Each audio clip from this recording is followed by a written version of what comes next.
capeknya.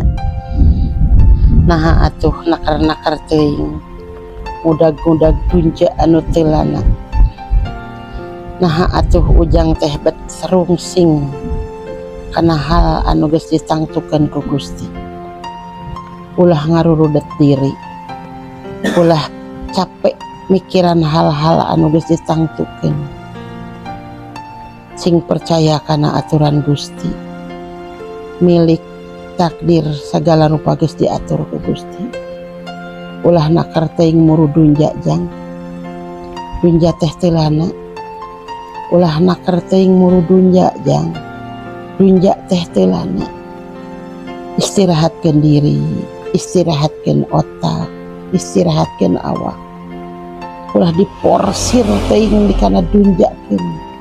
Cing inget urang teh bakal balik.